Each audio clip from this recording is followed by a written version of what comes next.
and welcome back to day 2 of our Riley Blake Sew Along. Melody's here with me again, and we're going to knock out the next bit today. I'm excited. We're so excited.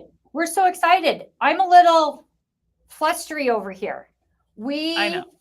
I came into the studio. I came into the office today into the studio to no internet at all. It took a while to get that fixed, and then it took a while to get everything set up. And so I'm still threading my machine. Go for it. Take your time. Okay. We're not in a hurry. We're good. While you're doing that, I'm going to remind everybody of a couple of sales that we're doing this week for the Sew Along. So as you see scrolling across the bottom of the screen, I picked out a few of my favorite things and we marked them down 10%. And so there's no code needed. You can just add these to your cart. That includes the swivel, which we used the first day, the swivel, the clamp light, which I am obsessed with, which we used the first day, the flex light, and I have it laid out on my table, my flip and fold 36. So these 4 items are some of my favorite. I reach for them all the time, and they are a must-have for quilting projects. So if you don't have any of these tools, hop on over to Caterpillar.com and snatch those up this week. That sells till Sunday evening, and they're 10% off. I do want to make one quick note about those of you. Our swivel? Yes. So our swivels right now are out of stock, but they are on. You can pre-order them at this discounted price. They'll just ship in about 4 to 6 weeks. They're on their way from the factory. They just haven't landed yet. So it's probably 4 or 5 or so weeks before they'll ship out. But you can pre-order it at this discounted price. So make sure. So we sold our last one, I think, on Tuesday after we showed it, and we knew we were close to running out. But I just said, this is a must-have for this project for me, so I'm still going to show it because I know we'll get more. But with all the things that happened earlier in the summer with tariffs and everything, it kind of delayed us ordering stuff, which is why we have a bit of a gap in our inventory. It's not the norm for us, but it happens, and we appreciate your patience. Obviously, these are really popular, and that's why people are snatching them up. So as Melody said, you can still order one of these if you don't have a swivel at the 10% off. It just won't ship for a little bit, and we appreciate your patience with that. But us waiting to order new inventory meant that we didn't have to raise the prices, right? So it was a good call for us and for you. Not that we need to go into all of that, but we luckily shipped it during the lower window of tariff costs, and so we don't have to increase the price. So so just know that those 4 items are 10% off, no code needed. But as Melody has sitting right there covered in all of her fabric for today's project is our Glow Ultra light board, which is our biggest light board. And if you purchase the Glow Ultra this week with the code, and let me pull it up real quick, it's code Sew with Bethany, because you're sewing with me this week. Oh, that went away. There we go. You get the tempered glass mat for free. And this is what Melody was using yesterday to press all of her pieces. It gives you the nice crisp press. Yes, you can iron on that tempered glass mat. And as she's showing it off right there, and it works so well with the Glow. It works well with all of our light boards except for the mini. So all of our light boards, it works really well with, except for the teeny tiny mini one, because it's too big for it. But what I love about pairing it with the Ultra is I can leave my cutting mat that comes with the Ultra on the Ultra light board and then put the glass mat on half of it. So I have a pressing and cutting station side by side. So if you're doing applique, quilting, foundation paper piecing, it is like the ultimate working station. And of course, it all lights up with our Glow board underneath. Also, if you get the Ultra and you have the swivel, or you get the swivel as well, the swivel fits really well on top of the Ultra. So if you want this to light up while you spin and trim your blocks, just sit it on top of the Ultra light board. It's so nice to get this to light up being on top of one of our light boards. I left my swivel across the room on the other shelf, but I have mine. We're dividing and conquering. Now you can use that swivel with our other smaller light boards. Again, not the mini light board. It hangs over the edge a little bit on our basic or premium or classic, but you can still use it on top of that. If you already have one of our smaller light boards, don't hesitate to get that swivel, because you can use it on that one as well. Yeah.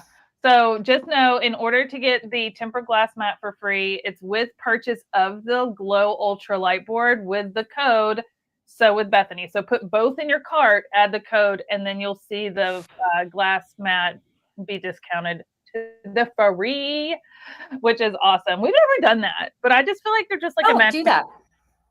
And yeah, just trying to find new ways that we can like give you guys a different kind of deal, and Melody is too. And I kind of threw this at her and I was like, can we do this? And she's like, I don't see why not. So we figured it out. We figured it out. You can take advantage of that. So we've got a few different deals going on for you. One that requires a code with the Ultra and glass mat, and the other does not require a code. You can just add those to cart. They're automatically discounted on the website. So enjoy that. Go grab those items. As you've seen in our first session this week, we use them frequently. We'll use them again today, and you'll see us use them next week to wrap it up. So that said, how's everybody doing with the quilt blocks? All 21 of them. I want to say, okay, I've told this story a couple of times in the past, Bethany. I have to tell it to you because it's the funniest thing. I made a goal to get them all done before today. I didn't quite, but I wanted to. And so I was staying up late last night. Now, this is the funny story. I used to be a garment sewer. I used to do Halloween costumes. I used to do wedding dresses and prom dresses and things like that, bridal shower, bridal party dresses, those kinds of things. And I am a terrible procrastinator. And so the reason I stopped Aren't we all? Oh my gosh. The reason I stopped doing those is because I was going to probably end up divorced. My husband was like, you can't do this anymore. Because I would wait until my last minute deadline to, to when they needed it for their photos or their actual wedding day or actual Halloween party or actual Halloween day or whatever. And I would stay up for like 2 days straight all night long. And I would get so stressed out about it. Yesterday when I was sewing these and last night when I was trying to finish them, my husband's like, I'm going to bed and you can't do this again. Because I was up late trying to finish. He was having PTSD. He was having a little PTSD. He was like, we had a deal. And he's like, I wish I could help you. And I'm like, there's another sewing machine here. And he's like, oh, no. We're not doing that. And so he went to bed and I stayed up late. And I want to say, I'm pretty proud of myself. I got pretty close. Yeah. Like I didn't finish, but I got pretty close. I got a lot of these all done. So I was telling Bethany before we came on, I had to stop because the last one I did before I went to bed, I'm going to see if you guys can see this. That little triangle is so very small compared to the other ones that I was like, I'm not measuring right anymore. I got to call it. So I went to bed. Got to call it. Yeah. I always kind of joke that like nothing good happens after midnight in the sewing room. And I would say that to be pretty true because I've done the 1 a.m., 2 a.m., 3 a.m. sews because I'm just like so close to being done and I just want to finish. And after midnight, it's something switches and I start to make careless mistakes or just I'm not catching things. And then I end up having to just get frustrated and just call it a night and have to finish it the next day and do more work to undo my mistakes. Yeah. And like, I remember before I went to my Sydney trip, I wanted to make a lounge set to wear on the long, like 15-hour flight.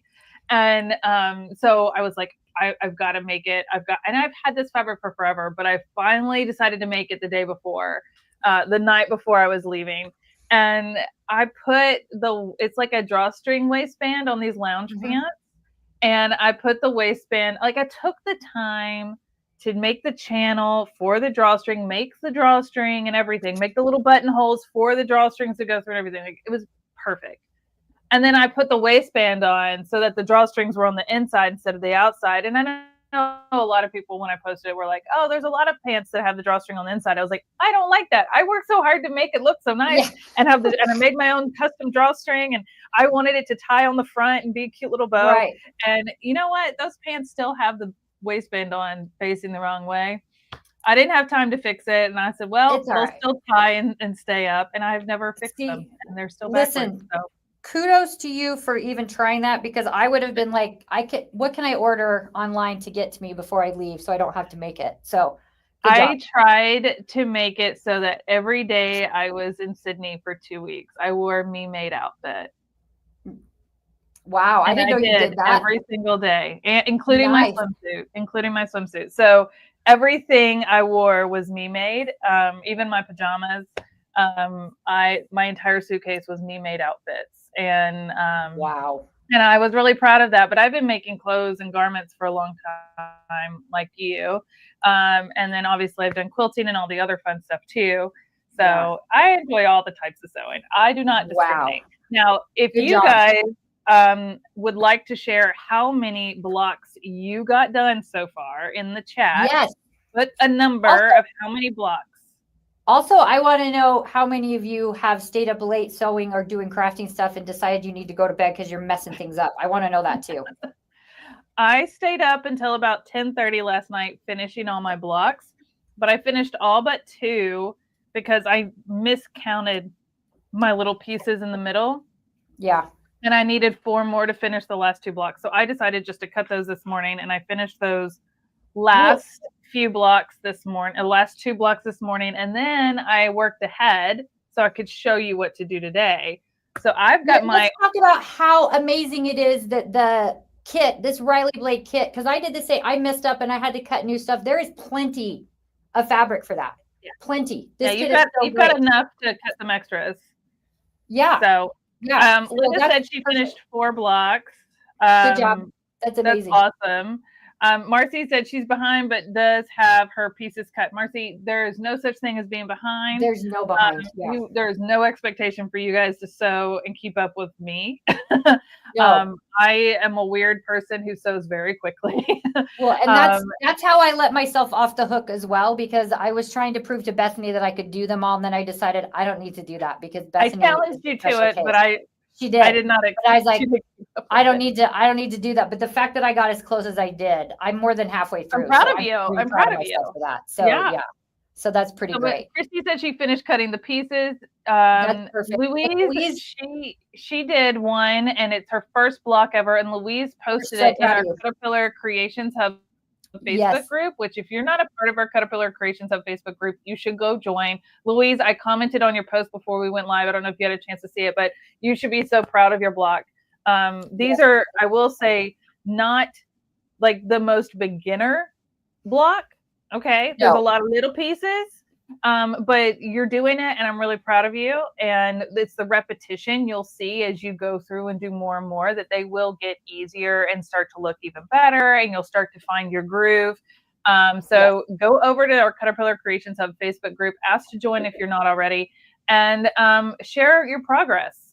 We want to cheer you on. I love that Louise shared her first block in that group, and I was able to comment on it and see you guys making these. It makes me so happy. So let's see here. That's awesome.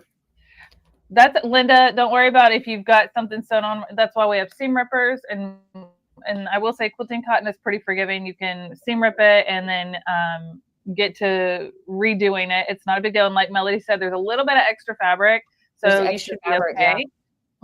And if you guys are joining us live and don't have the Riley Blake kit yet, we do still have a few left on our website. You can pick that up and you can watch the replays. Let me grab a link to it. Along. Yeah. Give me 1 second. I'll grab a link to it. For those who are tuning in and don't have the kit yet, we do just have a few left. And I can drop that in the chat real quick.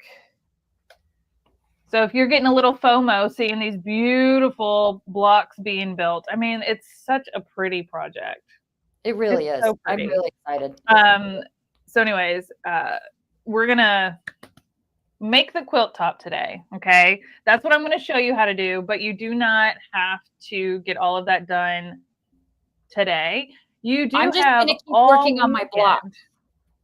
That's fine. You have all weekend to get caught up if you want to, because on next Tuesday is our part 3 and our finale of this series. And so my goal today is to walk you through making the entire top of the quilt, and then come back on Tuesday. We're going to make it into a quilt sandwich. We're going to quilt it, and we're going to bind it. Now, I am going to tell you the way it takes a little while to quilt things this big. So what I'm going to do is I have 2 of these kits. So I'm going to have one already quilted and ready to be bound so I can show you the binding step. But I'm also going to take some scrap fabric and make a little scrap quilt sandwich and show you a couple of different techniques for quilting. So you can try some different things. I love practicing different techniques before I decide what I'm going to do on a project like this. So there's a lot of different ways that you can quilt it, and I'm going to show you some really fun beginner-friendly ones. And then then you guys can decide how you want to quilt it on your own, and then I'll show you how to do the binding, so you have that as well. But yeah, we're gonna get this all done in just a few more days. So I'm really excited to show you where we're at. I feel like I missed a couple of comments. So I just want to say, oh, Karen said she stayed up late Tuesday cutting all of her pieces. I finished one block past midnight. Yeah, Great. it was my very first one too. Only had to seam rip one time. That's amazing, Karen. That's great. You're doing it. You're doing it. We're doing I love it. I left my little squares at home, Bethany. Oh no. Wait, the which one? The middle squares. The teal ones? Oh no, I didn't. I already sewed them. Yeah. Never mind. Continue. Ignore me. Go ahead. Sorry. Don't mind me, you guys. Sorry. Sorry. Marcy says I will get mine done this weekend when I have more time. Otherwise, I will be staying up late and making boo-boos. Yeah, so I had to work. We work during the day, so Melody and I are sewing in the evenings. But I will tell you that I have worked ahead today. I did so much computer work yesterday that I was like, I'm gonna get us a little ahead here. So let me tell you what we're gonna do today. If you have 3 blocks done, and Melody, I think you have 3 blocks done, right? I do. Yeah. I'm gonna have you walk through how to sew them up into a row. And then I'm going to show how to add the rows together. So remember how I said when we are building our quilt, we kind of read it like left to right and top to bottom, like you do a book, right? That's really how you build your quilt and take all of those blocks. So what you're going to want to do is after you get all 21 blocks done, you're going to want to lay them out in the floor or on a big table. Or if I have a, thank you, Melody. I have a quilt wall in my big sewing room. And so it's like one of those things you can stick all your blocks to and you can see it on the wall. So I did that earlier today, but you're going to have 7 rows and there's 3 blocks in each row. Okay. I'm going to switch to this camera here. I'm going to show you this front picture. So you're going to take all 21 of your blocks and you're going to lay them out 3 at a time in rows. So it's all of these, okay? Now you can look at it going this way or you could look at it going this way. It really doesn't matter. But what you want to do is look at it and go, do I like the layout, okay, of your blocks? They do not have to match this. I will probably say that all of ours will be a little different. There's 21 blocks. There's countless ways that these could be turned and rotated and ordered. So it does not have to look like mine. It does not have to look like this picture. You can put them in whatever order you prefer. Okay. So once you get yours laid out the first time, I recommend that you take a photo like I did. Here's my quilt wall in my sewing room. Can you see that? Oh, cute. So, and this is just something that hangs and then I can take it down when I'm not using it, but I have them all stuck up there and I took a photo and then I look at my photo and I go, well, I don't like this and this. You know, you kind of see things that kind of stand out when you take a photo and look at it here versus just looking directly at the wall. It stands out a little more. And so then I would switch some pieces around. I'd step back and take another photo. I did this 10 times before I got it to a spot where I really liked the layout and the color placement. And then once I was done, I took them off the wall in order from top to bottom, left to right. So I went 1, 2, 3, 4, 5, 6, 7, 8. And I stacked them so that this number 1 was on top. This one right here. Okay. So once you get them in the order that you want, you're going to stack them in that order as well. Okay. Any questions about that? I love that. Okay. It is pretty big, Marcy. The finished measurement for this table runner is 35.5 inches one way and 75.5 inches the other way. So it's over 6 feet long. We had someone say yesterday that it was when they made it, and they've made it before this so long, they had gotten it. It was bigger than they anticipated. Because sometimes we see 75.5 inches, that doesn't feel so big, but it really is. And she said it was too big for her table. So she made it as a bed runner, which I've seen a lot of people do with really big table runners, to put it across their bed, the end of the bed as like a bed runner. And I think that's what I'm going to do with mine, because I have like a small circular kitchen table. I don't have like a big dining room table. So anyways, any other questions about ordering your blocks? Because that is personal preference, but taking a photo, anytime you're rearranging blocks for a quilt, taking a photo, even if you're standing there looking at it on the wall, if you take a photo, seeing it kind of condense down really pops out anything that just seems off. And then you can make some changes and take another photo and make some changes and take another photo. And then what I do is my last photo is my favorite layout, right? It took me about 10 times. I deleted all the old ones, and then I use that photo, the one that I like, the layout that I like, it's my backup. So as I'm putting these in order, and I'm sewing these rows up, it's my double check to make sure I'm actually sewing. I didn't get out of order or anything. So yeah, definitely. I love that because then it can be like with you on your phone, like So while I've been in here today sewing up my rows, I've been looking at that to make sure that they were going. I didn't get them turned the wrong way, because as you start sewing stuff up, things start to, get turned around. So yeah. Yeah, and Louise says she's planning on doing maybe 2 rows, but keeping the length. So instead of doing 3 blocks across, just doing 2 blocks across. That is totally fine. Like if you want to shorten this, you absolutely can. You do not have to make it the complete size. Where you're going to have some, if you do change the size, then your borders and pieces like that, and some of the pieces we're going to use today might need to be trimmed down, and that's fine.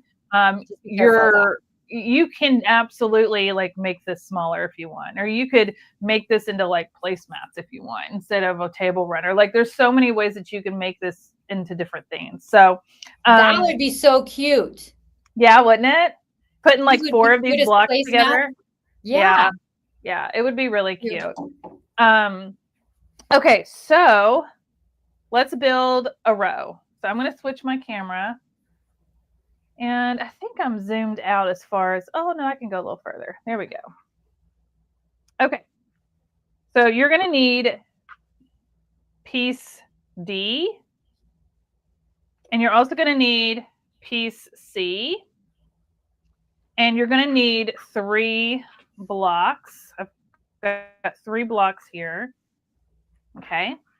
And what we're going to do is you know how I like lay everything out so I can see what it looks like before I start sewing it together. So I've got my 3 blocks, and I'm going to take my 2 of my piece D, and I'm just going to place those right here and right here. This is going to be in between. So now we're really framing in. This is called sashing, and it's going to be in between our blocks, and it's really framing it in, and that way our petals aren't touching each other. So they look like individual petals. Okay. What we're going to do is go left to right. So the first one is we're going to flip this over right on top, and we're going to sew 1/4 inch down this side. Okay. So let me switch over to my sewing machine here, and I'm just going to bring this over. Now you can pin and clip these. As these pieces get longer and bigger, you may want to pin or clip them. For time's sake, I'm not going to do these, but I am going to do the longer ones because it does help. So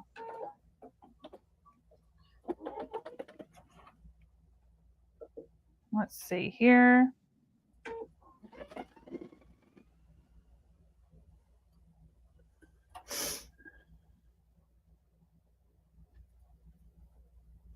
All right.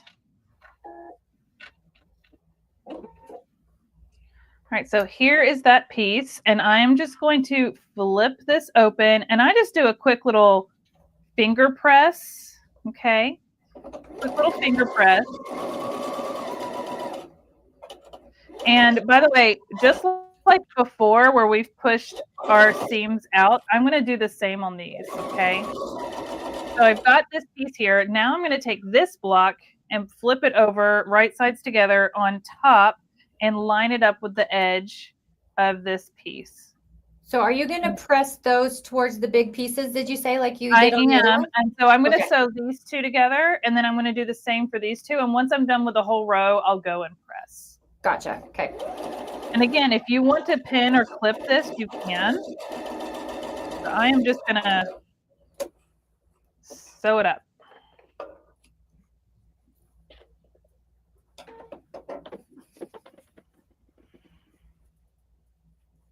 Oh, Linda wants to know if she should square her blocks first. Oh, thank you, Linda, for mentioning that. Give me 1 second and I'll answer. Hold on. I meant to say that and I forgot. So thank you. I got ahead of myself. I'm guessing on mine, I probably need to. Some of mine are a little janky. I'm going to move this. Because I sewed them way too late last night. So they're not all the way straight anymore. I'm going to show you guys real quick. Let me move that out of the way. So I already squared mine up because I knew I didn't have time to do it all today on camera. But if you have a square ruler that will measure 9.5, then you can just use that. I do not. So what I did is I used a straight ruler, and I did go through and I trimmed off the excess like unevenness.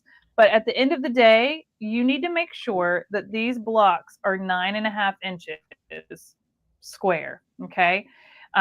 If you find that like one side is 9 1/4, then it needs to be 9 1/4 the other, and then all your blocks need to be that. Okay, they have to be consistent. So if yours end up being a little smaller, that's okay, but they just all need to be the same.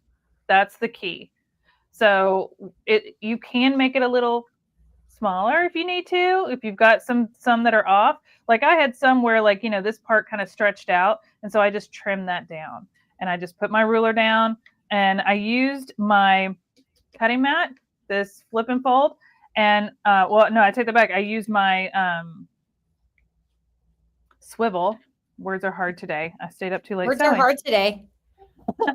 But I used my swivel, and I put my block on here square. I cut this, and then what you do is you don't have to move it. This is nice, and this is helping you keep it square, right? So you put your block in the square, and then you can trim it off. And it's kind of the perfect size for the swivel, because the swivel can do about 9.5-inch blocks. Yeah, it's perfect. It's absolutely perfect. So this is what makes it so efficient, is to be able to you're not having to move your fabric. You're not having to move all your stuff and re-square everything up. Like this isn't moving, just the swivel. And then I spin, cut, and keep going. So yes, you do want to trim these down. They should, per the instructions, end up being 9.5 inches square. If, like I said, if a couple of them end up being a little smaller than that, then go back and make all of them the same size. Otherwise, you're going to have issues with lining things up later on as we start to build the quilt top. So just know that going in. Linda, thank you so much for that question. And I'm sorry I didn't answer it sooner or say that beforehand. I knew to. We're getting antsy to finish, Bethany. It's fine. We're trying to get antsy to get done with this stuff. All right. I'm looking at my picture because I got my blocks turned around. Can you hear me? Yeah. Okay. It feels like it's cutting out a little bit, and I don't know if it's my internet or yours, but hopefully we'll be good. All right. So I sewed these two together with this right here, and I'm just going to do the same between blocks 2 and 3. So I've got another strip. I'm just going to add it here and sew this on, and then I'm going to add this piece on. So I literally go left to right across the block, across the row.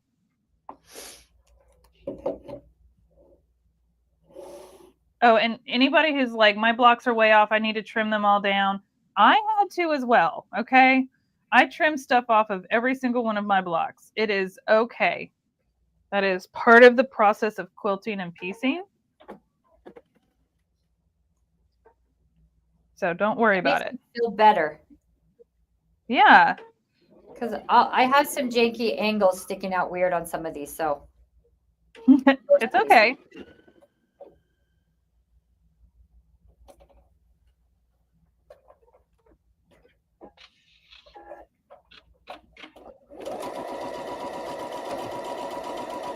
All right, so we're gonna finger press this down just real quick. And then I'm gonna take this block, right sides together on top.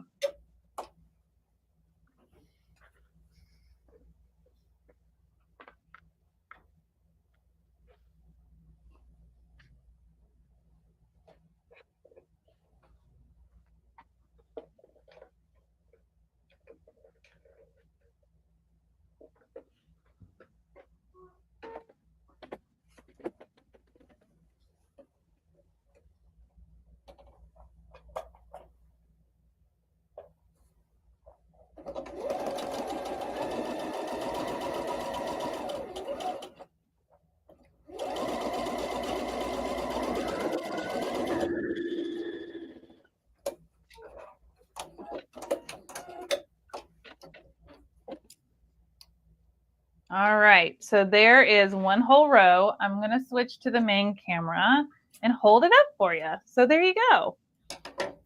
Cute. It's so easy to piece these together and it just comes together really nicely. So what I'm going to do is I'm going to go over here to my iron and press these open so that they are pressed open like these are. And that way, and then I'm going to flip it over and give it a good press as well. So when Melody, do you have any questions? No. Oh, wait. Yes. Any suggestions on how to fix my one corner since I already cut it? It leaves a triangle missing on the one corner.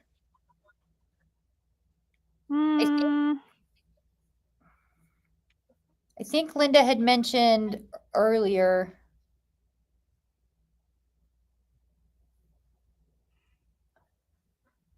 She shared it above. I'm trying to get back. She'd mentioned what it was. Okay. She said she sewed one of her snowball corners to the wrong corner and did not notice until after got everything cut.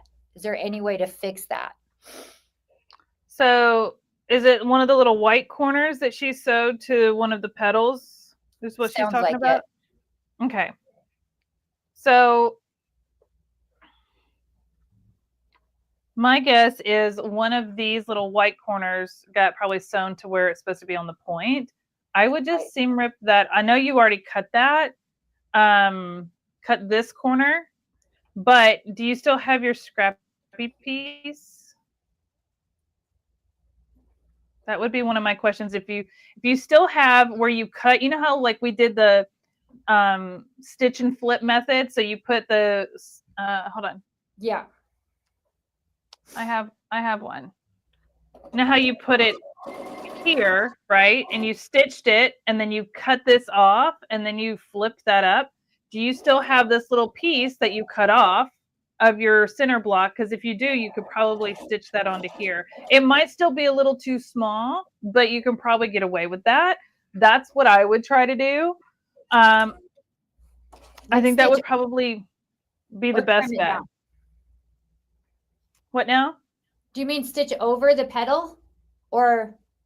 No, I mean like take that piece that she cut off of of whatever color it was and put it where she shouldn't have cut off. Like, you know what I'm saying? Because she cut this off here. She does she still could stitch that back on. You would have a seam here, but it wouldn't really be noticeable. What would be noticeable is to have the other option. The other option is. She just said they're so little. Those little corners are so little, and they are little. They are so little. Other option is to leave it so that your petal looks like that instead of coming to a point. Okay. And what you could do, because there is extra of this fabric, is cut more of these and do that to all of them. Or even just random throughout, right? Like do it to a few of them or it throughout. could just be the one that has it. Like it's not a big deal. But this is another option. Instead of your petals coming to a point, they could be rounded off on all 4 sides. And I actually think that's really cute. It is really cute. And even if you do it on a couple of random ones throughout the project, then it will seem more like you meant to do that, right? I kind of like the idea of adding more of these little white pieces and making them all kind of more of a round shape. See how this makes it more of like a round shape instead of to the hard point here. Again, that's just an idea because I know you'll have extra of this. Yeah. And I know you'll have enough to do that to all or some. Yeah, I think that's a great idea. Marcy said it's called a design choice. And that's what's fun about getting to do it your own way. That's what I love about all kinds of crafts is there's no one way to do any of it and there's no wrong ever. There's nothing's ever wrong. It's just a different way of doing it. I love that. Yeah. All right. So once you get your rows sewn up, you're going to do all 7 rows. Okay. And I did them in order top to bottom. And then I'm going to show you how to sew all of your rows together. Now, in true TV magic form, I've already done them all but one, the one I just sewed up with you. So I'm going to show you what mine looks like so far. And then we'll add this last row and I'll show you how to do it. And it's the same for all of your rows. Now I am going to look at my picture to make sure I'm showing the top and the bottom. That it goes on the right end. Yeah. This is why we take pictures.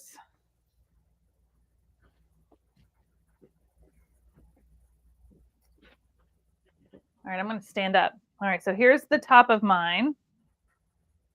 And then you just keep adding your rows all the way to the bottom. And I have one more row to add. How cute is that? It is big, though. It's taller than you, Bethany, that's for sure. It comes up to just under my nose, and I still have another row to add. It was like right here. All right, so this is the top, and I started at the top, so I want to add this last row to the bottom. Again, I keep referencing my photo that I took because I want to make sure I'm getting it all turned the right way. So as you're building this, and it's going to start with 1 row, and then you're just going to keep adding, but start at the top, let it kind of fall off your table. And we're just going to keep going, building down. Now I need to flip this. See, I got to look at my picture. All right, so in between the rows, and let me switch my camera real quick. In between these rows, you have a long strip. This is strip letter C.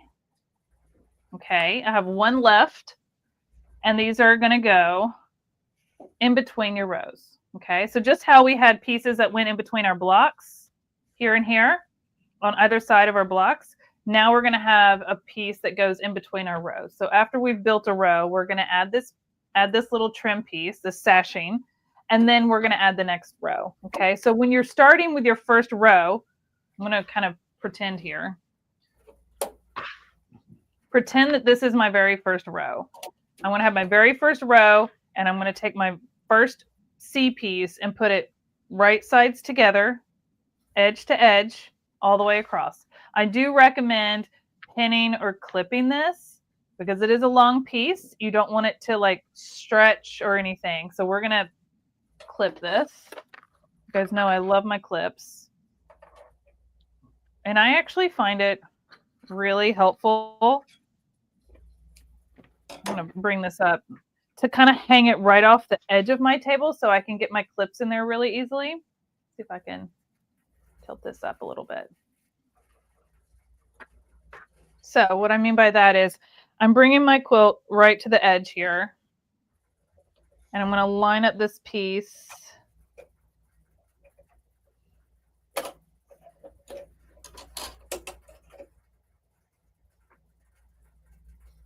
And then my fabric's hanging over just enough that I can like lift it with my clip and clip it all along the way.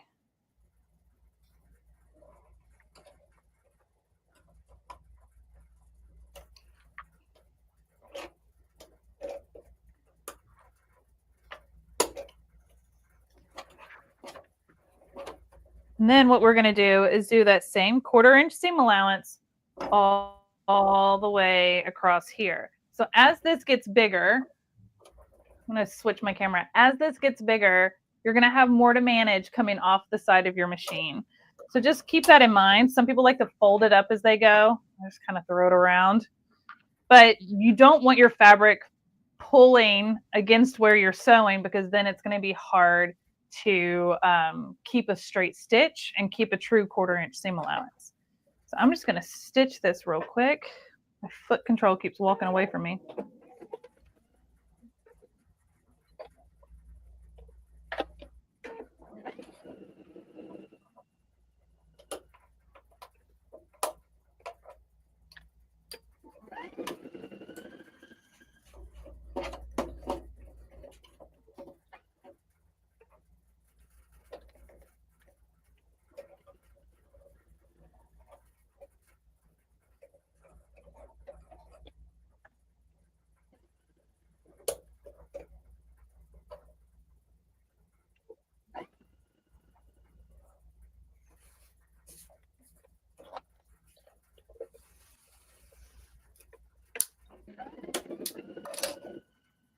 I'm so glad, Bethany, that they're in rows of 3, because when I was watching it, when I was looking at it before, I was like, oh my gosh, I have to do this in rows of 7 all the way.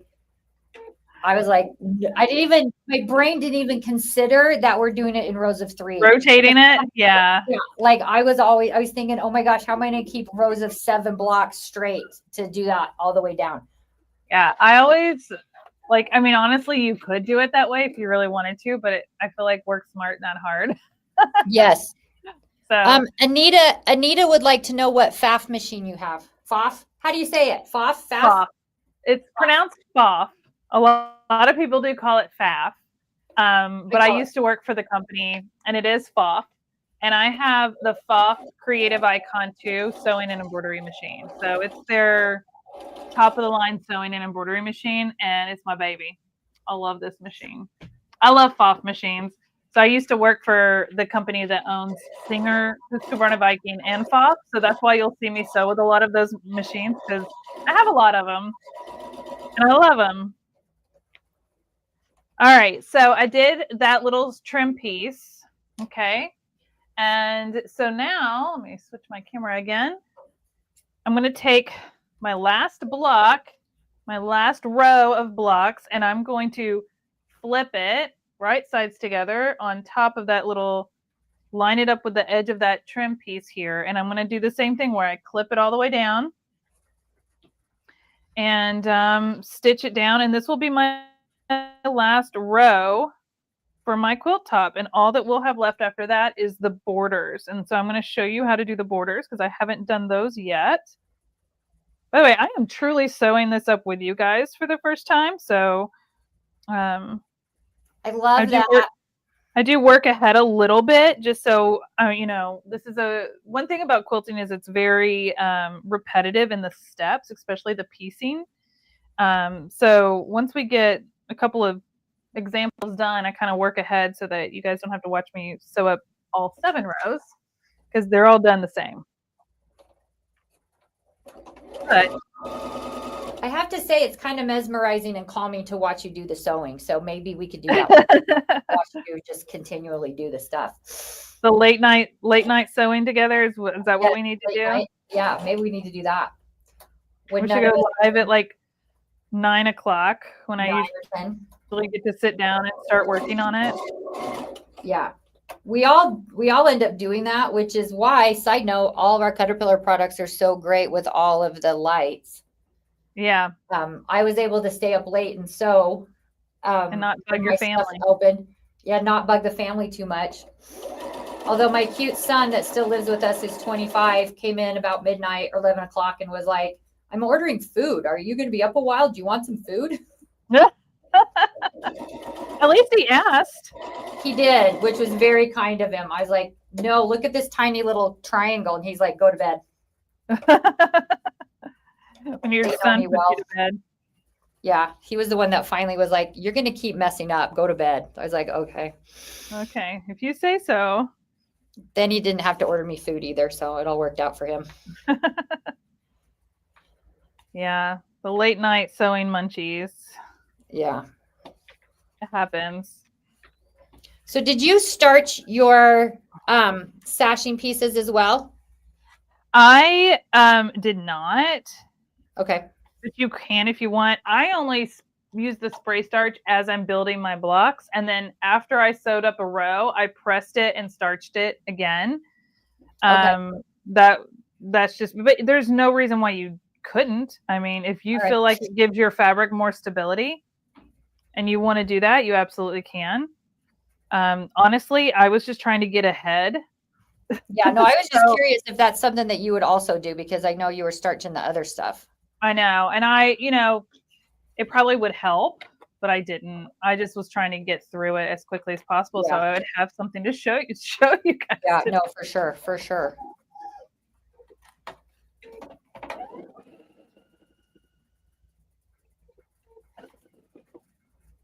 And come next week on Tuesday, I'll have 2 of these table runners done to show you.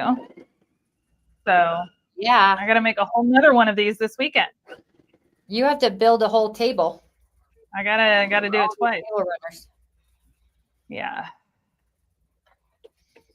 But I'm home alone on Saturday, so hopefully no one will bug me and I can just sit and knock it out in a day, because that's usually what I do. Is I can sew really fast and I can get a lot done really quickly. So see, I am unavailable to sew this weekend. I know you are, and we're not going to talk about it. We're not? Oh, no, I'm so jealous. Bethany is a little jealous of my weekend plans, but that's okay. It's not okay. It's not okay. For those of you that didn't join us yesterday, I am headed, or Tuesday. Oh, see, all my days are running together.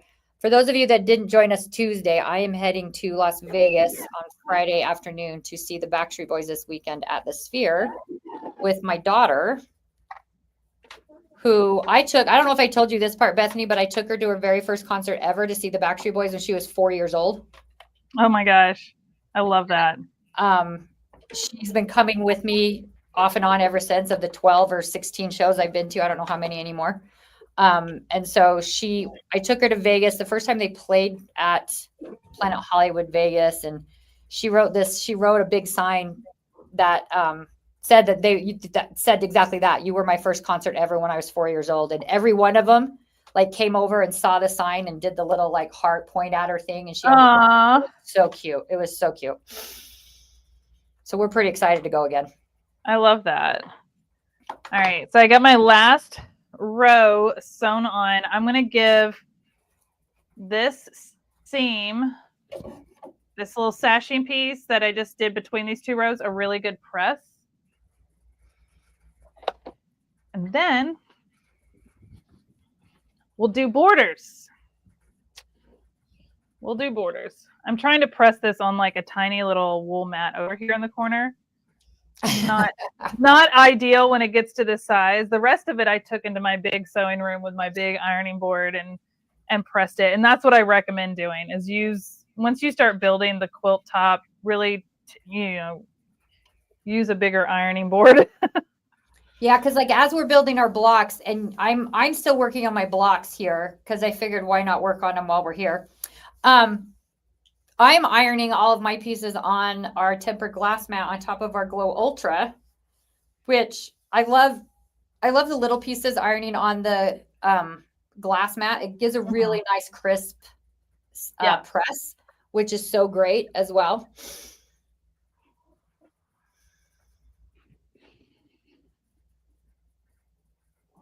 So I press the back side and press the seams out away from the sashing towards the blocks. And then I'm going to flip it over, use my spray starch.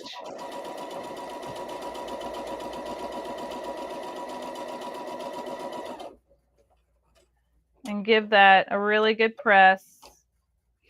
And before you do your borders, I would recommend laying the whole quilt out. Press it really good, the entire quilt, and lay it out. And you may even need to trim up the edges a little bit before you add your border pieces. So that's really important. You mean kind of like you square your blocks up, you want to square the whole thing? I did before I put my borders on. Once you get your borders on, you don't need to do it again until you're done quilting it. And then we'll square it up one more time before we do the binding. Okay. But we still have to sew on the borders, and you want it to be like even along the edges so you don't get gaps or holes. Right.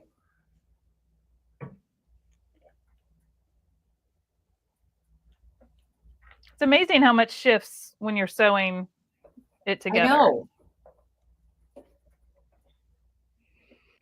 So one thing is, if you're finding that you're getting a lot of shifting, make sure that you're not like forcing your fabric through. Make sure you're not tugging and stretching. That can definitely cause things to shift and get uneven. Like I said, spray starch is your friend to keep the shape and of your pieces as you're building it. If your machine is really causing like that shift, try using a walking foot instead.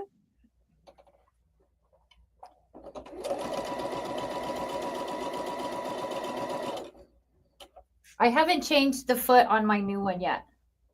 What foot are you using? Whichever one was on it when I bought it. I don't know. Okay. Because I just got it a couple weeks ago at a show. It's probably just the all-purpose sewing, like the general purpose foot. I think so. It's got a hole where I could zigzag it if I needed to. Yeah, so I don't believe that machine comes with. Does that machine come with a 1/4-inch piecing foot? I don't think it does. I don't think so. I don't remember them mentioning that.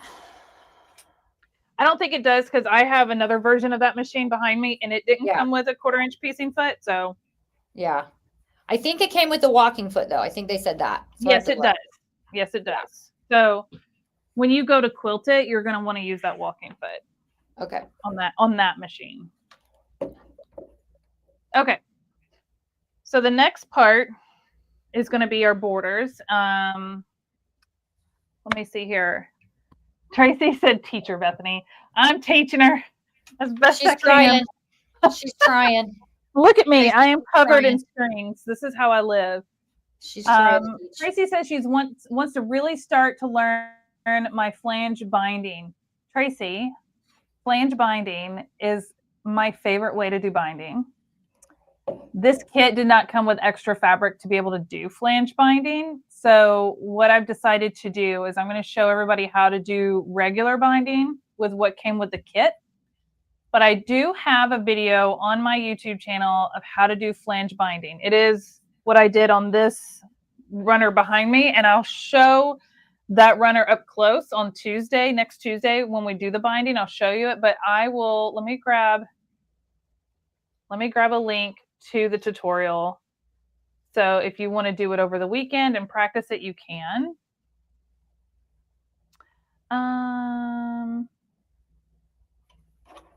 Give me a second. Because I will tell you right now, once you go flange binding, you won't go back.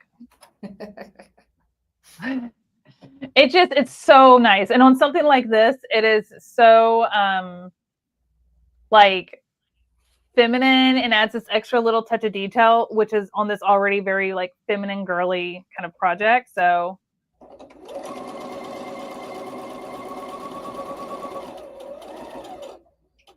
let me find my YouTube channel and I'll give you the video. Give me 1 second.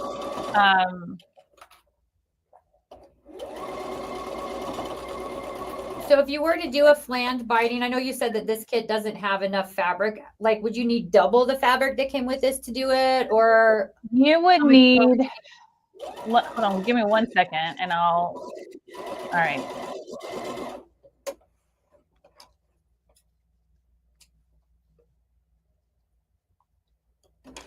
Okay.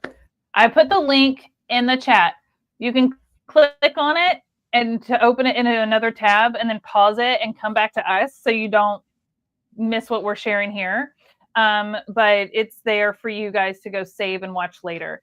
Flange binding, and let me see if I can just show you this one. Give me just 1 second. Oof.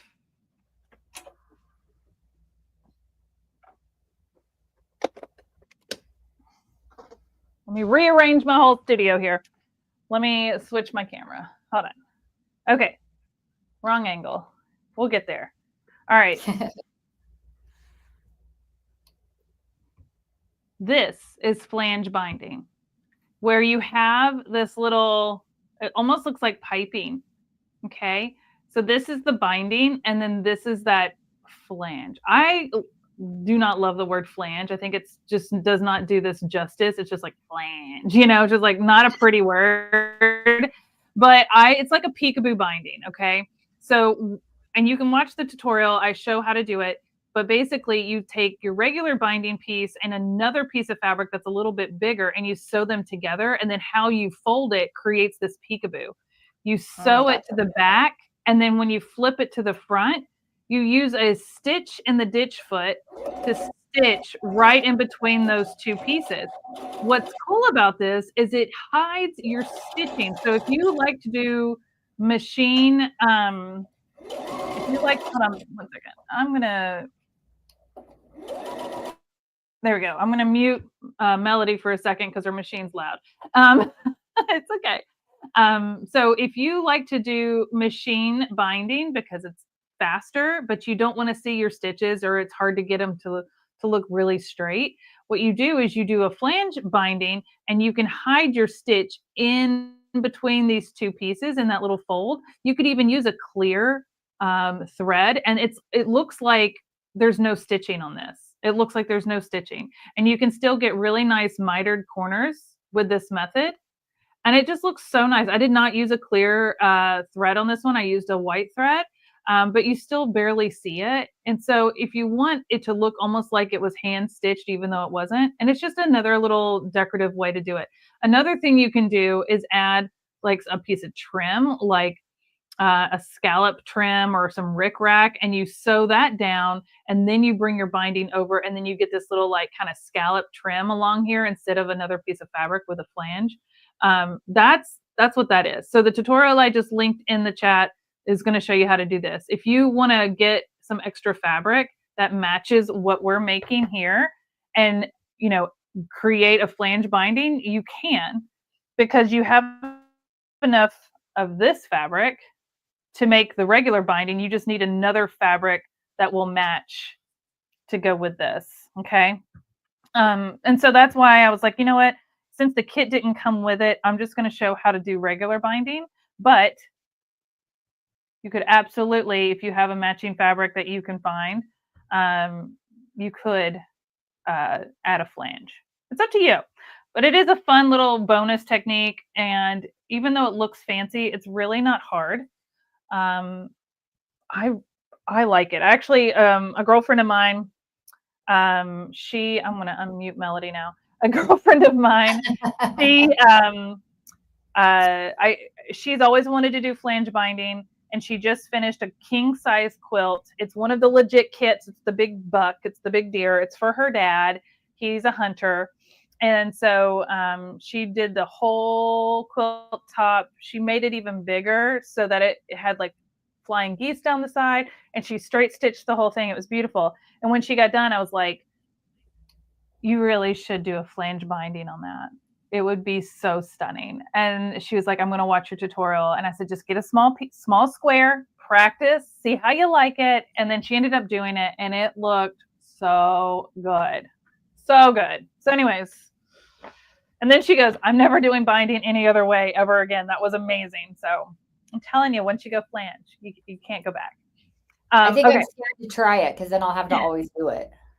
Yeah, it's really fun. It's not hard, and you make the binding like those two pieces sewn together before you ever attach it to your quilt. So it's like doing traditional binding. You just stitch it differently, and it's really easy. And to me, kind of foolproof. So, before I knew what it was called, I used to say it was layered binding. Yeah, and some people call it different things. I called it like a little peekaboo binding, or some people call it like piping binding, except it doesn't have actual piping in there, but it kind of gives that look. But yeah. All right, let's do our borders. So these are those 3.5-inch wide strips that you had to all sew together and then cut down into 2 different sizes. So there's 2 that are the long side of your quilt top. Right. And then there's 2 that are the shorter side. Now, for this project, you are going to sew the long sides on first, okay? That's important. You're going to sew the long sides on first and then the short sides on last. And ideally, you might want to, well, first of all, you want to put them right sides together. Hello. But ideally, you want to do this where it was kind of laid out flat, but I just have a little bit of table right here. And so I'm just going to do a little at a time, and I'm just going to stitch as I go. And we'll just see what happens because I haven't done the binding yet. I'm just going to clip where I can. And then I'll stop and I'll keep clipping as I go. Probably going to be the best method because this is really long. These pieces are 3.5 inches wide and 69.5 inches long. It's so long. It's so long.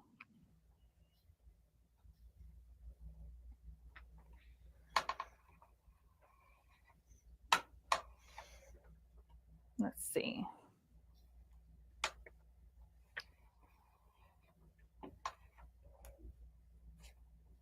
All right.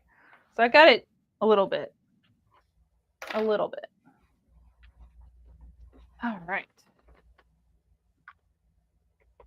Let's hope my piece reaches all the way to the other end and I cut them correctly. That's kind of a scary thought as you're going to go and not clip it all the way down first. I have faith in you. I'm one of those people where I'll just like go for it. I know I can get myself out of a mess if I need to. So I'm not worried about it.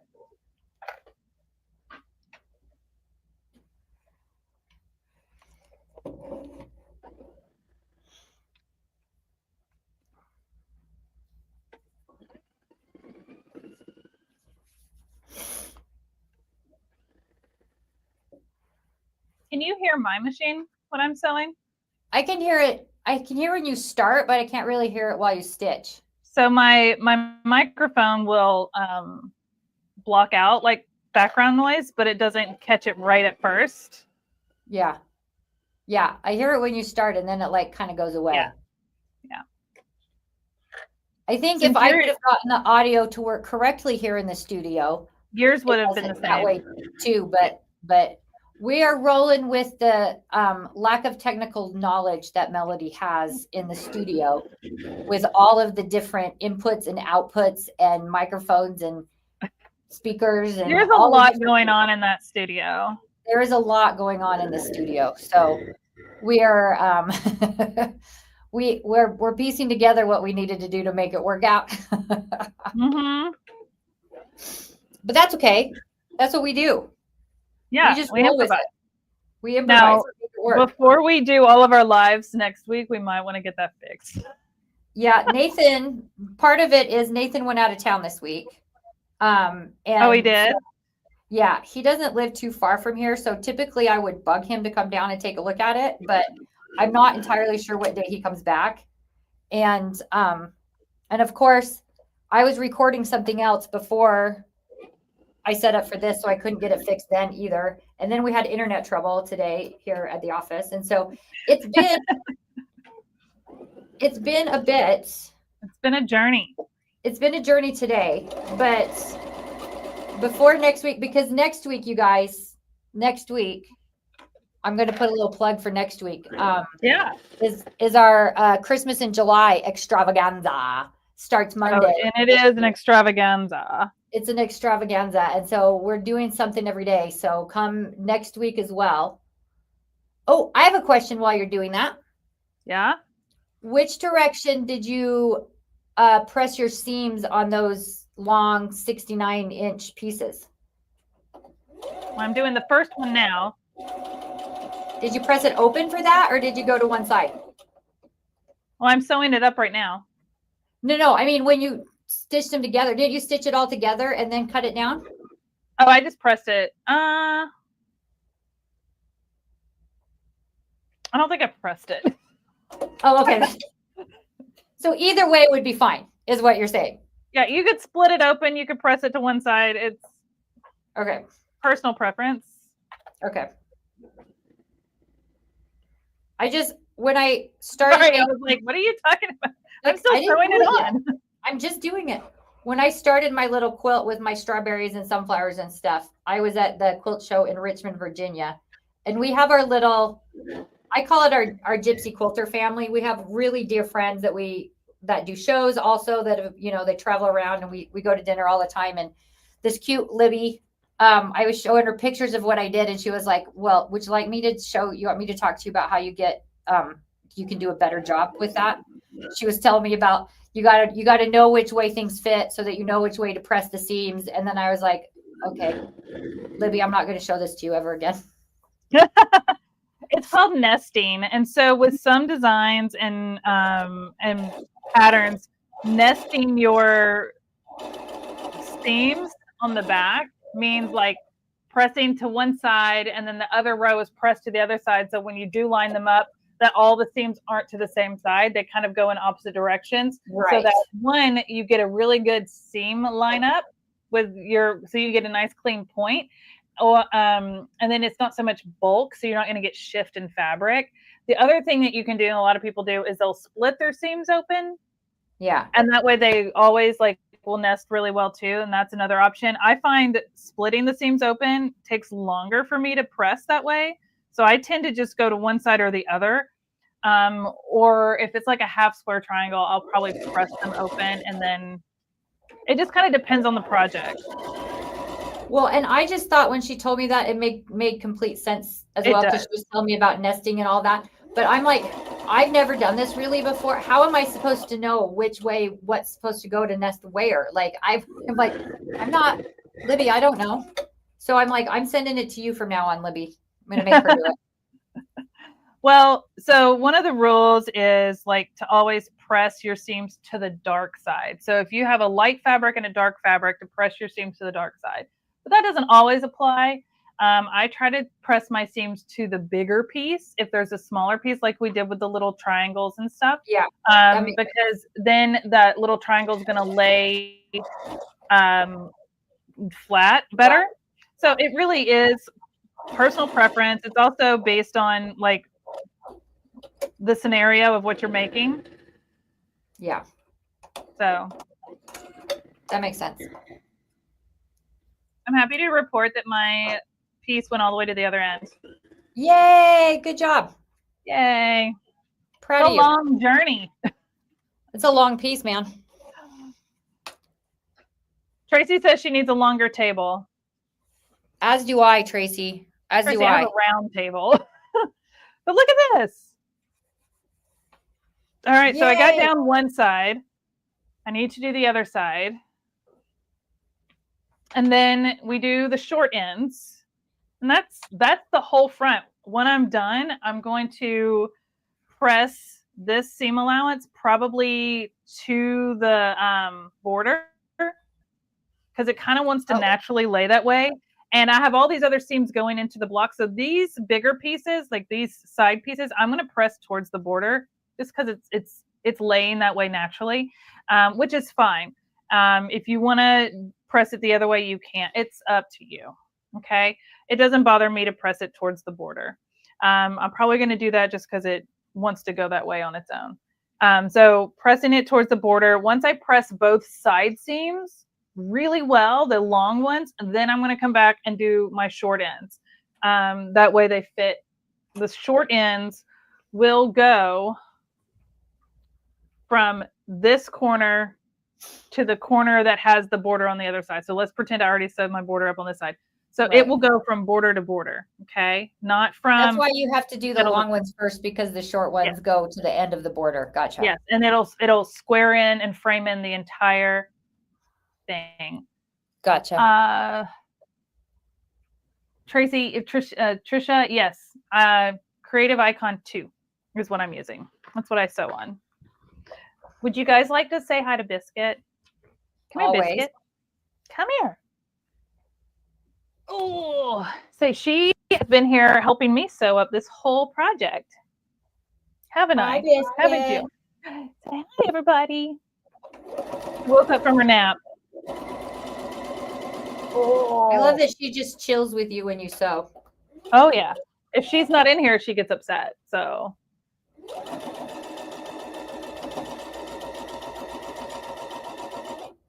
Marcy, my machine's quiet because my microphone mutes it down. But it's not a loud machine to begin with.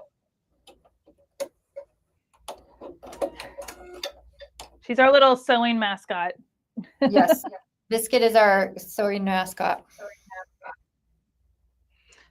Any questions for me on borders, rows, sewing up your blocks into rows, anything we did on Tuesday?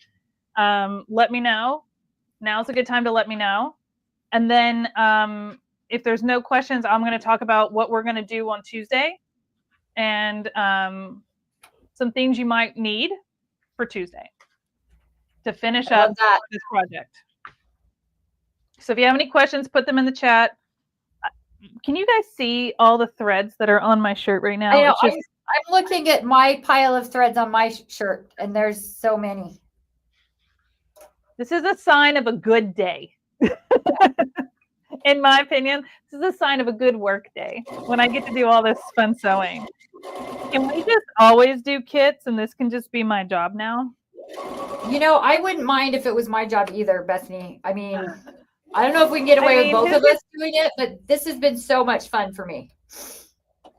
We needed this. Yeah, we really did. I mean, who gets to like sew up fun projects for a job? Like we here at Caterpillar have an awesome team. We're also very scrappy, so all of us do a lot of things. Yes. And so it's funny, like the thought of doing this. I was doing this last night, and all I kept thinking of was like all the other things I didn't get finished yesterday yet that I still need to do. I'm in my regular job of things, but yeah, I know. It would be fun if we just did this like for all the time. Yeah, I know. For all the time. It's funny. It's like this is work, but I didn't do it during work time because I was doing all my other stuff. Right. Right. So yes. Exactly. My evening, but I didn't mind it because it's sewing. Karen says, "How do you connect the two cut pieces to make the 69.5 long?" Oh, great question. Let me switch my camera. Because I have a seam right here, Karen, so I can show you. So what I did is I put the ends, right side, two of the long pieces, right sides together. And I just did a 1/4 inch seam allowance and stitched straight across. And then I open that up and you can just press it to one side or you can press it, your seam open if you want. I usually just press to one side. And that's how you sew all of your strips together. And then you'll take all of those 6 strips that you sewed together and you'll cut them down into the different lengths that you need for the borders. So these seams will kind of pop up into different places around, but it's very minimal. You'd barely notice it. Okay. So that's how you do that. You just put them right sides together, stitch straight across and press your seam allowance to one side or the other. It doesn't really matter. Will you be doing something like this again? Marcy, we don't have any other kits right now. We would love to in the future, maybe, but this is our first time doing it. So we're still kind of figuring out like, how did it go? And, all of that kind of stuff and what worked, what didn't work. And, those kind of things. So we'll figure it out, but we hope so. Cause we love it. We hope so. Yeah, we love it. But there's a lot of other things that we want to do with the company and that take a lot of our time as well. So I don't know if we'll do another one of these this year, but maybe. I don't know.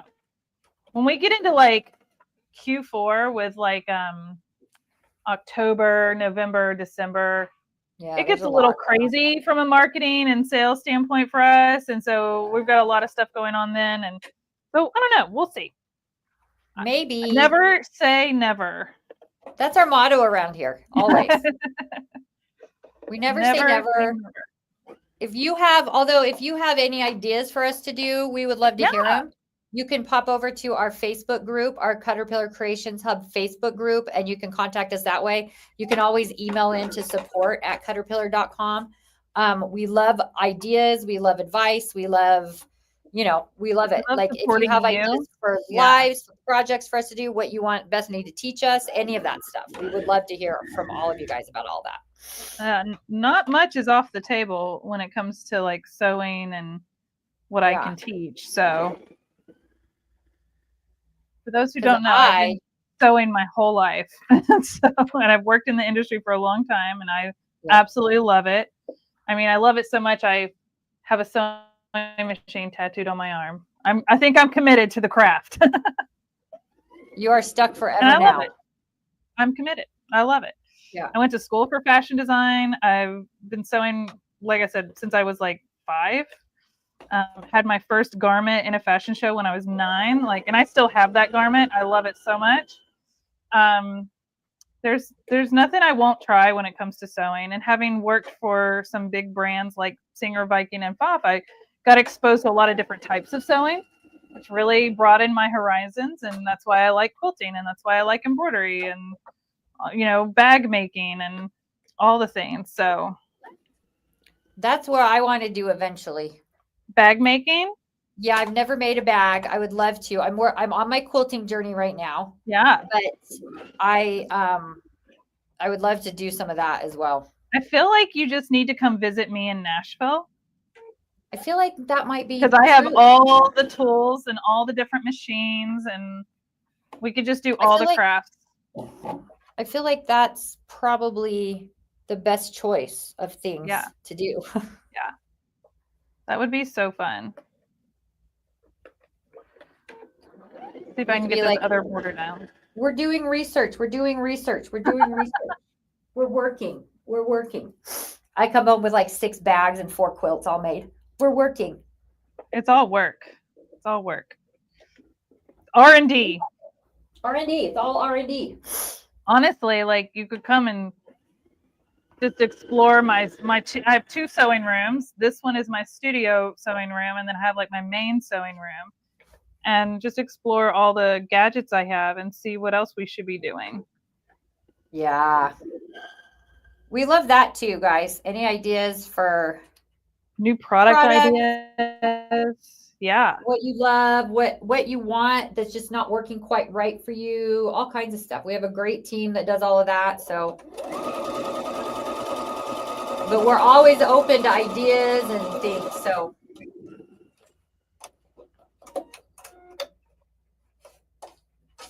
I think I've kind of finally started to figure out, Bethany, my little cutting thing. Yeah. Because when I was telling Bethany, you guys, when I first got the machine, I started sewing on it, and we were in a meeting, and I was like, I hate my machine. And I kind of told her a little bit, and she was like, that sounds like user error. And I was like, I know it is. I know that's what it was. For sure it was. But I got it home from Virginia, and I just wanted to use it so bad. I didn't bother to read anything. I was just like, it's got to mostly work the same as my old one does. Sorta. But I'm getting it figured out. I've still only straight stitched on it. I haven't changed anything from how they had it set up at the show. That's fine. That's okay. That's all okay. Well, next time I get to come to Utah and visit, you can bring it to the office, and I'll give you a personal lesson on how to use all the fun features on your machine, because it does have a lot of cool features. That would be amazing. Or maybe I'll bring it to Houston. You should. Hey, if you bring your machine to Houston, I'll bring my machine to Houston, and we'll just set up a little sewing area in one of our hotel rooms and sew together. We'll just sew all night. You know, And we'll the go to the last show the time, next day super tired. the last time I traveled for work and I went to the H&H show in Chicago, I took, well, now it's on the floor, but my necky machine there, and it was so fun. I set up a whole sewing station in my hotel room, and it was awesome. And I had my Caterpillar cutting mat, like my flip and fold went with me, my mini light board went with me. I had like my little pressing station because you know the hotel room has an ironing board, so I took my little mini craft iron. Like I had, and my sewing machine was in a hard shell suitcase, and it was nice and safe, and yeah, it was great. And you carried it on the plane, right? I did. I actually have a whole video on my YouTube channel of how to like safely travel with your machine if you so need to or want to. But yeah, it was really fun. I brought mine home in my check bag because it was still in all the styrofoam and stuff in the box. I was able to stick it in my check bag. All right, so I've got my 2 long borders sewn on. So now I just need to do the top ones. But before I do the top ones, I want to press this really well, at least across the top, before I try to attach the short ones. So let me set that over there. I've got all this stuff over here.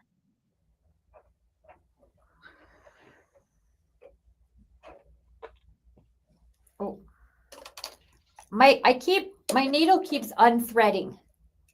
So when you go to sew, you need to hold your threads before you start stitching, or else your needle will come out. Your thread will come out of your needle. Yeah. What does your machine on the front of it have a button that looks like a needle going down? Yeah. That's a needle up down button. If you engage that, or if you push that right before you start sewing, it'll kind of lock that thread in your fabric before you start sewing, so it won't come unthreaded as well. So that's an option too, but it's good habit to get into of holding your threads before you start stitching. See how I need you to come out here? The little things. It's the little things. It's those little things that I don't really know about. That's okay. Now I'm going to try it. Ah! Light bulb. Because that's how I always normally would sew before I was quilting sewing. I was just sewing. That's what I would do. Yeah. I would put it down. So, but this is the difference between a mechanical machine and a computerized machine, right? So yeah. Having a computerized machine, you do get a few extra bells and whistles that do make the sewing process a little easier. But if you don't know how to use those bells and whistles, no, they're it doesn't just really do you any good. Right, so right. I always recommend that people, when they get into sewing, you can get a pretty inexpensive computerized machine these days, and you don't have to spend a lot of money on one. And they take a lot of the guesswork out of sewing for beginners. Mechanical machines, you have to know what stitches to set it. You have to change all those dials, and it can get a little confusing and overwhelming. Whereas a computerized machine, you push a button and it goes to the default, right? So every time you turn on your machine, it defaults to a straight stitch with a 2.5 millimeter stitch length because that's the default. If you set it to a zigzag, it will set to the default. So but then you can change all of it, but then it tells you when you're back to that starting point. So it does have some perks for sure. Where are my other pieces? Here they are. These are my top border and top bottom pieces. So I'm going to lay these out here. I'm going to have my whole quilt top done today. I'm so Yay. I'll try to have my whole quilt top done by our thing on Tuesday. Yeah.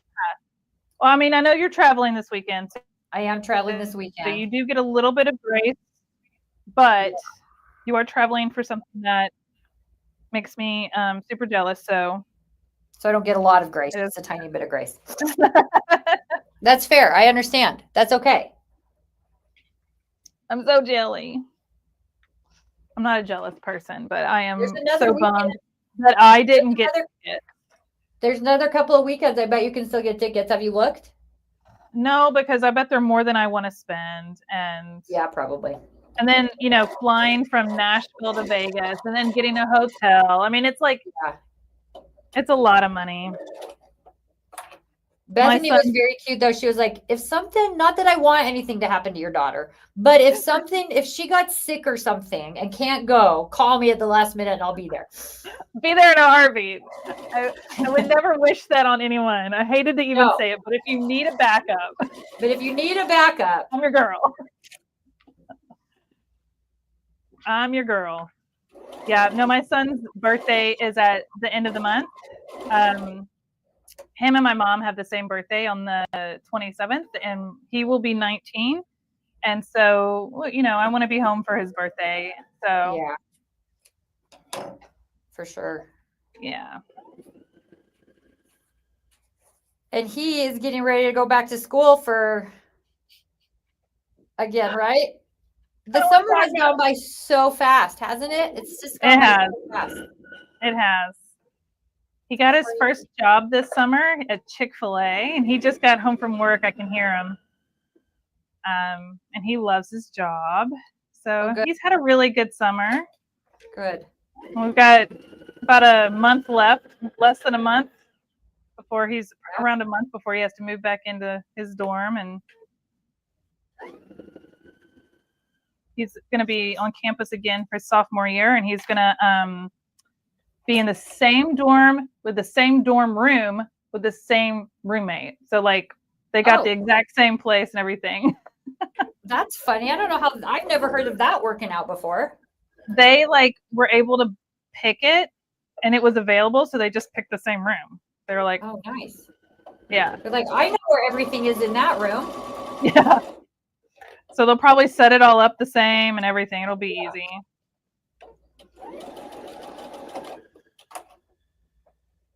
I will have to go help him move in again. Hopefully I don't cry this time. I cried like a baby the first time. Well, you probably will, but maybe you can hold it back until you leave him this time. Yeah. I was good until I left last time, and then I like got really sad. Because he's my one and only. Like I became an empty nester that day, you know? Right. You're pretty young for that, but that's all right. I know. It's weird. All my friends are like have little kids still, and like I saw a friend that I graduated high school with post today that she's having another baby this year, like at the end of this year, and I'm just like, I couldn't imagine. So, like, I'm imagine that. I couldn't either. My mother had my little sister when she was 43, so like it's like 42. Like I couldn't imagine having done that. Look how cute this is. That's so cute, all framed in. It is. I just have one other end. And then I'm done with the quilt top. I'll give it a really good press. And then I'll quilt it this weekend. So why don't you talk about what says you're creating wonderful memories with your daughter, taking her to those concerts. And I couldn't agree more. My mom took me to my first few concerts, and she took me to the Backstreet Boys the first Millennium tour when I was like, I don't know, 14. And my mom will still to this day say it's the best concert she's ever been to. They put on a really good show. They put on a really, really good show. We're also going to see Kelly Clarkson. Oh, nice. Friday night, because we were like, we're going to be in Vegas. What else is happening, right? Because I don't love Vegas. Residency there. Yeah, I don't love being there unless I have something to do. Because I don't sit and gamble. I don't like just, you know, I burn if I sit at the pool and it's too hot for me to do that. So I don't love all of that stuff. So we found Kelly Clarkson. So we're doing that Friday night. Like as soon as we get there, we basically go from the airport to the concert. And then there's a breakfast spot at the Paris Hotel where we go and have brunch when we go there, because they have gluten-free waffles, and my daughter and I both have to be gluten-free. Yeah. And they're so good. Amazing. So we're super excited for that too. Yeah, it's going to be super fun. Lindell says she's been driving but listening to us. So thanks for tuning in. That. That's so nice of you. Linda wants to know where Brock goes to school. He goes to Tennessee Tech University. So he's only about an hour and a half away, but he has gotten very involved in school and his friend group, and it's really good kids. And he has gotten into the rock climbing club, and so he does a lot of rock climbing. So he doesn't come home. Rude Rock. he stays unless there's like a break and he has to. And I love that. I love that he's found his people. There's a lot of students, because they're not far from Nashville where we live, that they come home every weekend. So the campus is kind of quiet and on the weekends, but he loves it. So that would be kind of nice when all the, everybody leaves and you're just like one of the few well, still there. The downside is they kind of shut down a lot of the stuff on campus on the weekend. Like it's not the same hours for the cafeteria, and the gym is closed on Saturdays, and like different things like that. So that's kind of annoying, but he's still like, it's good quiet time for him to like study and do all the things he's supposed to be doing, learning. Hopefully. All the things we're paying for. Right. Hopefully he's doing all those things. Yeah. No, he's a good kid. And he's a good kid. I'm really happy for him that he's like made such good friends and all that. So it puts my mind at ease for sure. Definitely. Because that's the thing. It's like I was telling you the other day, it's like you have these kids that are all technically adults now, but they kind of are, but they're kind of not. And I've called all of mine. What did you call them? Fake adults? Fake adults? Fake adults. Yep. Mine are all better now, but they are still fake adults every now and then. Yeah. Sometimes even at 40, I still feel like I'm a fake adult. So I don't know. I do too sometimes. I don't think anybody has it figured out. No. It was so funny because I always looked at my parents as they always did have everything figured out. Because same. Even when I was 40, if I was like, Mom, I don't know what to do, she always knew. Yeah. And then my kids come to me and I'm like, what if I don't know? Because I feel like I don't always know. I know. But you know what? If we all had it figured out, how boring would life be? That is very fair. It would be really boring. It would be. It would be very boring. No spontaneity. It'd be kind of boring and dull. It would be. Yeah. So you're doing your last border piece right now, yeah? I am. Nice. And then you're going to tell us what to expect. Yeah, so what we're going to do next week.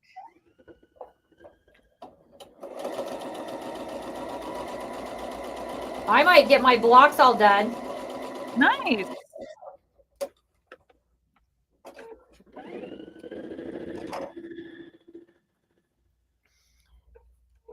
This is the thing. If we do more of these sew-alongs, we should do my projects that are sitting at my house not finished. That's what I did in my girls' trip this past weekend. I went and took a whole bin of started, half started, unfinished projects, and I knocked out so much. That's all right. So good. There it is. There's the other end. All right. So now that this is done, my whole quilt top, I'll take it after this to my big ironing board and I'll give it a really good press. And then next Tuesday, we're going to make a quilt sandwich. A quilt sandwich is your quilt top, batting, and then your backing fabric. You do need to provide your own backing fabric. I still have to figure out what I'm using for backing. I got a wall of stuff over here to choose from. So we're gonna make a quilt sandwich. My preferred method for quilt sandwich is using a basting spray, which reminds me, Melody, I need to order some more basting spray. So please don't let me forget.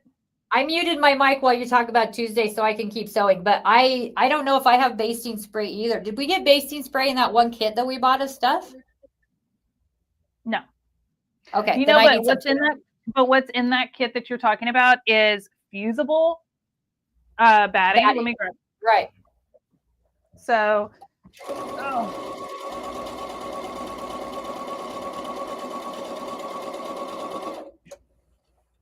So this is fusible batting, Melody. If you wanted to use this, you could. Hobbs is the brand. I know you can order it online, but it's an 80-20 fusible batting. I don't know. I'm assuming it's fusible on both sides. I've never actually used this stuff before. I just That's got what it. Corey said when he did our thing and we ordered those kits. Yeah. That's what he said. Yeah. So that's an option if you don't want to use a basting spray, is to get fusible batting that's fusible on both sides, meaning you would iron your backing fabric, lay it down, you would cut your batting, lay that on top, and you could fuse it, or you could put your batting down and then press your backing onto it, then flip it over and you would press your top to the other side of the batting. So a sandwich is, two pieces of bread with the stuff in the middle. So you've got your quilt top and your backing fabric with your batting in the middle. And that's what we're trying to make. You want to get it as smooth as possible. If you don't have fusible batting, you can use regular batting. I prefer an 80-20, but you can get whatever you prefer. And you can use a basting spray. I like 505 is the name. It's like a yellow and blue can. And it's like a aerosol can, but if you're sensitive to aerosols, do not use it. You can use pens. There's so many other ways to or you can use the fusible batting. But I like the 505 because I feel like it doesn't have as strong of an odor, if at all. It's very subtle, if anything. So there's other ones that are pretty stinky. So if you are going to use an aerosol basting spray, just make sure it's a very well ventilated space. Okay. But you're going to want to, I'm going to talk about making the quilt sandwich. But I've already done mine, but I will have a mini version to show on camera here on my little table. So we'll talk about that. The other option is if you don't want to use fusible or basting spray, you can use what's called quilting clips or quilting pins. And I think I had some the other day. Here they are. These, see if I can open these real quick, are just safety pins, but they have a bend in them so that it can get through the bulk, and then they lay flat on top of the quilt top. Okay. So they're just quilting safety pins. So you can get a set of those if you want. Some people like to do both, based with the spray and do this. It's totally up to you. I use these occasionally, especially if I made my quilt sandwich and then it was a little bit before I quilted it. I may pin it just so nothing shifts. But yeah, running out of basting spray is the worst. And I used 2 cans on my retreat last week on one quilt, but it's like the size of a queen bed. And so I need more. That's why I was like, I got to order that. That's funny. So we're going to make a quilt sandwich. We're going to talk about different ways to quilt it. If you're a beginner, we're going to do straight line quilting with a walking foot if you have it. If you don't, we'll talk about options there. But walking foot is preferred when you're doing the quilting because you're getting thicker now. You're going to have seams to go over. You're going to have 3 layers of material. One of those is batting, so it's a little thicker. So walking foot is your friend with straight line quilting. So if you have a walking foot, put it on your machine. You're going to use whatever color thread you want. I'm probably going to find some sort of cream or white for mine because this is like a creamy background. So you'll see some of the stitches here, but you won't see it very much here. It's personal preference. You could do whatever color. I mean, there's so many fun colors in this quilt top. You could do whatever color. Some people like their quilting to kind of blend in and not be super noticeable. Some people like it to really stand out and pop, and that is personal preference, and there's no wrong answer to that. So you're going to need cotton. I like to use a cotton thread for my quilting. We're going to talk about stitches and stitch lengths and all of that. I'm going to show you some examples of free motion quilting next week as an option if you want to practice that and try that out on this project. I'm going to do mine. I'm going to do one of mine in embroidery on this machine, not during it because we don't have time for that, but I am going to do it over the weekend and show you what that looks like. So if you have an embroidery machine, you can do edge to edge embroidery for quilting. So I'm going to do that. So there's a lot of options for quilting and there's no right or wrong way, but I'm going to show you some beginner friendly ones for those of you who this is your first quilting project. I love a straight line quilt design. And there's a lot of different ways that you could do that. I mean, we can do diagonals that kind of cut through these petals. You could do straight line. There's some that people just kind of just do straight lines, but they're not perfect and they're kind of wavy. There's no right or wrong to any of it. It's, like I said, personal preference, but I'm going to show you how to practice so you can decide what you like before you stitch it onto this, okay? And then after we talk about quilting for a good bit, we'll go over binding. And I'll show you how to bind a quilt. And we'll be done. And it'll be all over. And then if you want to learn how to flange bind, I dropped the link to that in the chat earlier. I'll share it again on Tuesday. Cool. I love that. Yeah. So Lindell says she's used a basting fastener gun. I don't know what that is. But now I gotta Google that. Now we got to figure that out. That sounds really cool. And Louise, I have all the faith in the world that you're going to get some blocks completed tomorrow and Sunday. And happy birthday. Happy birthday. Happy birthday. I'm glad you have some fun with your kids over the weekend. And Tracy's coming into Salt Lake City on Saturday, so no Backstreet Boys for her either. That's okay. I will enjoy it for all of us. And we'll hear all about it on Tuesday, I'm sure. You guys can hear all about it on Tuesday. I'll bring some photos.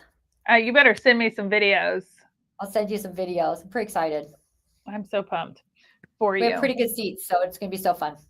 This fabric right here, this purple fabric, I have not cut it yet. As I mentioned on Tuesday, I like to cut my binding right before I'm going to bind. Just personal preference.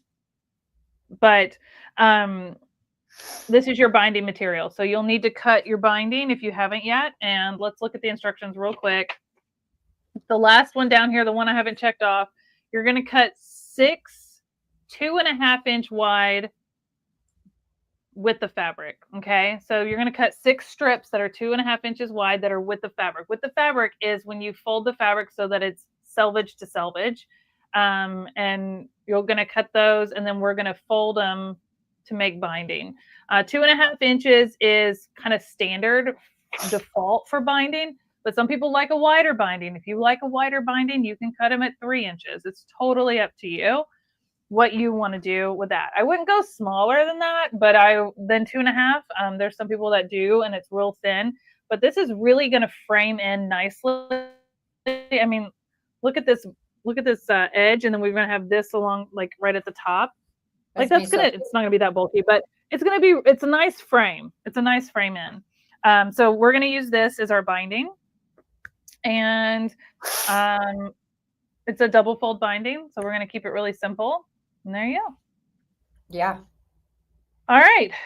Melody, do you have any questions for me before? I don't think so. I have 3.5 blocks left.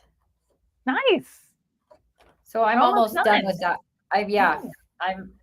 I'm impressed with myself, but I don't know I think I have to cut more of these. I don't think I have enough of these, like you said earlier. 4 short, so I had to cut a few extra myself, so it's fine. Oh, no, actually I might have just enough. Good. Just a quick reminder, my favorite tools are 10% off with no code needed. That's the swivel, the flip and fold 36, the clamp light, and the flex light on the website this week only.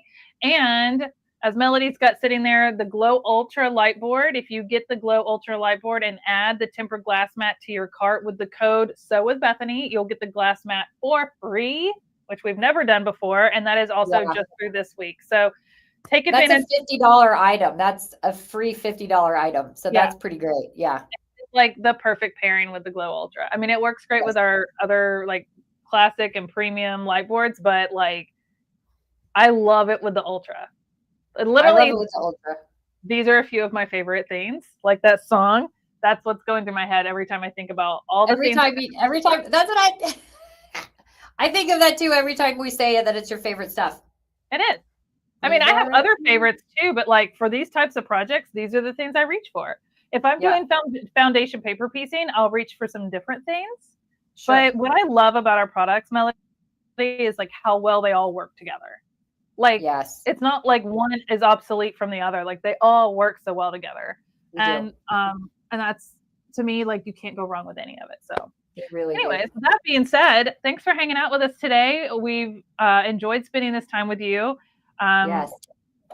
If you have any questions, please do not hesitate to reach out. The best way to put questions or get questions to me about this project is going to be in our Caterpillar Creations Hub Facebook group.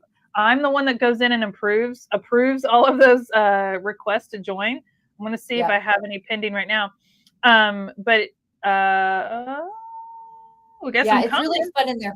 We get to, I love that people show us what they're working on. We get to see what everybody's doing. It's so fantastic in there. Join that. You can also email us at support@caterpillar.com. Those were a little slower to get to than the Facebook sometimes. But that's just kind of how life goes. So, but that's okay. But we'll be back here first of all, we'll be back here on Monday. We're starting our Christmas in July celebrations Monday. So sign up for our email newsletters and you'll get the schedule and everything that we're going for next week. But Christmas in July starts Monday. And then we will be working on this again on Tuesday at 2:00 Mountain Time. We're going live every day for Christmas in July. Yes. So we'll be live twice on Tuesday, once for Christmas in July and once to wrap up this project. So there's a lot going on. If you're signed up for our newsletter, you'll get an email every Monday called the agenda email. And it's basically everything that's happening at Caterpillar that week. And some weeks it's like 1 or 2 lives. And then there's weeks like next week where it's like 6 lives. It's like 5 things we're doing. Yes, but that's okay. That's the best way to keep up with all of it, is to be on our email newsletter. And get every Monday we send out an agenda email, and it will have links to where you can go tune into stuff. It's a lot of fun. It's very helpful. Any of the deals and promos for the week, that's also there. It's kind of like a hub for all of the information for the week. How long do you cut your batting fabric? So the backing is 2 1/3 yards. It should be, I'll probably do about 2.5 yards. It should be bigger than your batting, and your backing should be bigger than your top. Okay. Because we're going to quilt all the way to the edge of our quilt top. And then we'll trim all the excess down and square this up before we bind it. So I hope that helps answer that a little bit. Now, I will say, depending on how you choose to quilt it, will depend on how much backing and batting. And let me explain. If you're just going to straight line or free motion quilt on your machine or something like that, you just need like 4, 5, 6 inches wider all the way around for your backing and your batting. Okay. Because there can be shifting, and that's why we do that. Okay. If you're going to do what I'm going to do, which is embroidery quilt, you need even more, because you've got to be able to hoop all the way around. And that's a whole nother conversation for another day. And if you've ever done embroidery quilting, you probably already know that. But that's where, whenever I look at this and I go, I do want to embroidery quilt this, I'm going to need more, because I need to be able to hoop my material. So that is that answer. Do you quilt before you do the binding? Yes. So we're going to make our quilt sandwich. We're going to quilt. The act of quilting is the stitching that makes that sandwich become one, right? It joins all your layers together. It can be straight line quilting. It can be free motion quilting. It can be embroidery quilting. It can be so many different types of quilting, right? So you can quilt it however you want. And we're going to talk about that on Tuesday. But after you're done quilting, you'll trim all the edges so they're nice and square. It's the last time we're going to square things up. And then you bind it. Binding is the very last step. There's a lot of preferences on binding. I'm going to show you how I like to do it, because I like machine binding and I like to keep it simple and easy. But that's me, and that's my personal preference. If you like to hand bind like my mom does, that's totally fine. If I had the time to sit and hand sew, I would. I just don't. And so I like to get it over with and get it done. So I'm going to show you guys how to do machine binding. But there are a lot of people that like to do hand binding. Even if they machine quilt the whole thing, they still like to do hand binding, and that's personal preference. There's a lot of tutorials out there for different ways to do binding. I'm going to show you how I'm going to do it, but that does not mean that is how you have to do it. Okay. That is a pretty long and wide table runner, but very pretty. Nyla, it is. It's a very big table runner, but I am actually not going to use it on my table. I'm going to use it as a bed runner on the end of my bed, because it's way too big for my table. But you could also cut this down into like smaller table runner for your own table, and you could totally do that. Let's see here. I don't think there's, how do you cut the batting fabric? I measure it out on my cutting mat. And I try to keep it about the same size as my backing fabric, or just a little bit smaller than my backing fabric. I want to see my layers. Sometimes my batting's bigger than my backing fabric, but I like to be able to see my backing and then my binding, and that way I can center my quilt top. That's my personal preference. So yeah, you're going to cut this about the same size or just a hair smaller than your backing fabric. Let's see. It's going to be so fun. I know. I can't wait. I think that's all the questions I've seen. If you have any more, just join us over at the Caterpillar Creations Hub Facebook group. Post your pictures over the weekend of how you're making progress, whether it's one block or you finish the whole quilt top. Yeah. Post a picture. I'll take a picture. Since my son's home now, I'll take a picture of mine and post it so I can inspire you guys to keep going. It's really fun. I turned on a show on Netflix and just listened to it while I sewed last night and just zoned out. Yeah. That's what I did too. Yep. Awesome. Well, thank you guys for spending the afternoon with us. We appreciate it. And Melody, keep working at it. You got it, girl. I'm getting there, guys. I'm getting there. I'm getting there. I won't be doing it this weekend, but I'm getting there. You got this. All right. Well, we'll see you guys later. See you on Tuesday. Bye.